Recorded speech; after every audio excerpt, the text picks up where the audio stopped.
Girl, let me ask you something. Have you ever just been thinking to yourself, like, I don't know, something just seems off? And then somebody will ask you what's wrong, and you're like, I don't know everything about life. Yeah, same. So, last week we did our mid year life audit. And a lot of you guys were like, Gabby, okay, so what exactly am I supposed to be looking at? So today we're going to take a look at the 8 areas that make up your life. And not because you're supposed to have this perfectly balanced Pinterest board lifestyle, but because awareness changes everything. See, most of us don't actually have a motivation problem. We have a clarity problem. We know something's off. We just don't quite know where it's coming from. So that leads me to our first area, which is faith. And no, I don't mean how many chapters you read in a week. I mean, what is your relationship with Yahweh like? Are you praying? Are you fasting? And just to be transparent, faith was definitely in my top 3 for my lowest in all 8 for last week. Because honestly, I couldn't tell you the last time I fasted like a dry fast. Not no Daniel fast, none of that, like an actual fast. It's been longer than I would like to say. So like really, are you talking to him? Or just checking off boxes, reading devotionals, and closing your Bible, and that's it. Area 2, health. Okay, sis. Did you drink some water today? No, me either. Did you move your body today? Did you have something besides coffee and vibes? Now that one I did. I actually just had a burger and some tater tots. I'm not saying it was the best, but I did eat today. Now the water. Matter of fact, when I'm done filming this, I'm about to go refill up my chlorophyll and spring water because let me see. See, this is yesterday that I didn't finish. So, your girl trying. But hey, when you be a type B girly, sometimes you forget to drink water, you forget to eat. I know people be like, how? Don't worry about how. If you don't have these problems, consider yourself blessed. Blessed. But all my type B girlies, they know. Life will start life and yes, your girl won't drink no water, no food, no nothing. And then be wondering why my head hurt. Yeah. Anyways, on to area 3. Home. Your home, sis. Okay? Your home. Not because it has to be all aesthetic. I'm not talking about like the aesthetics. Do you have the nicest furniture, the newest furniture? Like, no one cares if your headboard is still wood. Mine is still. Matter of fact, I still have the same headboard I had when I was a little girl because it was good quality. It's still cute. And I have no reason to get a new one. Although I am going to get a new canopy. That's besides the point. See, we're getting sidetracked already. Home.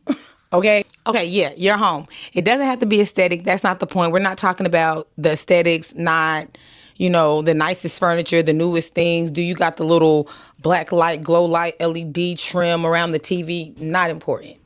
I'm talking about, is it clean? Because your environment affects your peace. So like, do you have doom pals everywhere? Is your coffee table full of mail, junk? Do the things in your home have a place where they actually belong, or do you just kind of put things wherever? Do you have certain areas where you are productive, where you work, somewhere where you can work out from home?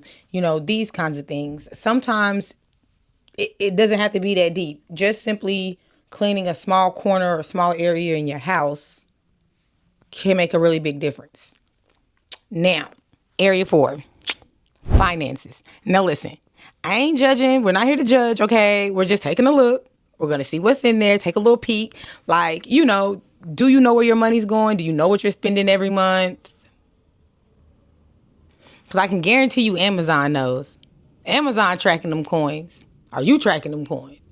Okay? An easy thing that you could do is like simply just open your accounts and take not a mental note. Actually take physical note of what's in your accounts. Do you have checking accounts, saving accounts, these kinds of things? Like, I'm not saying you have to have a certain amount saved, but are you saving? What percentage are you saving? Just a little observation, a little look-see. Area 5, everybody's favorite, relationships. The big question with relationships that you got to ask yourself. 1, who's pouring into you?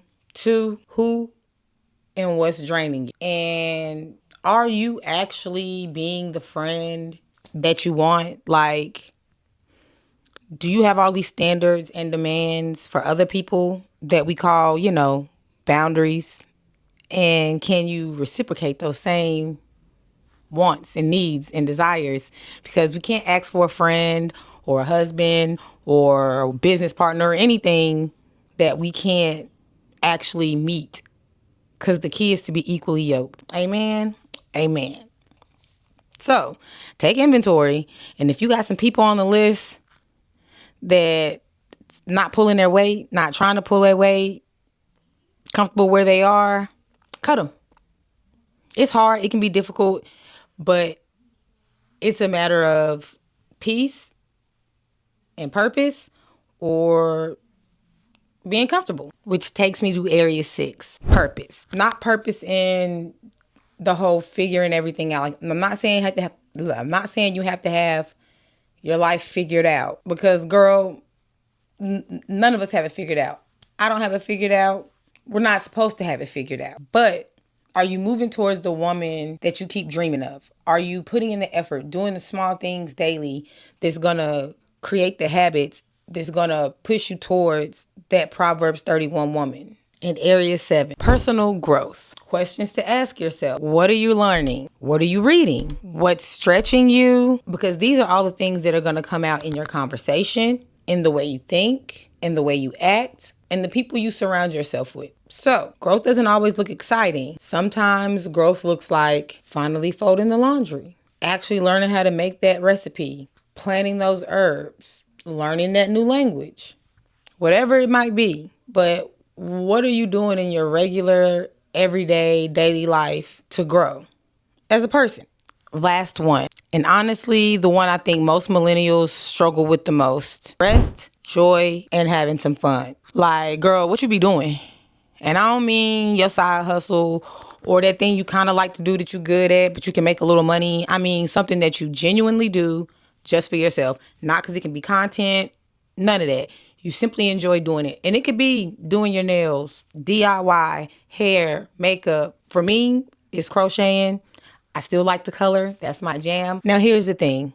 These 8 areas aren't meant to make you feel overwhelmed. They're supposed to help you notice, because awareness is the first step to stewardship. You can't pray over something, ignore it, and expect it to change. Which brings me back to the scripture from last week, Ephesians 2:10. We're his workmanship, created for good works that he has already prepared for us, which means he's just teaching us how to steward the woman he already created. So here's your homework for the week. Pick one area, just one, and ask yourself, what's one small thing I can do this week? That's it. That's the assignment. That's all. Not too overwhelming. Very simple, very doable. Okay? Because around here, it's not about perfection. It's about building differently, one intentional step at a time. All right, girl, let me know in the comments which one of these 8 areas have been getting all your attention and which one's been collecting dust. Next week, we're talking about motivation and why it keeps ghosting us and what to do about it. I'll see you then. Shalom.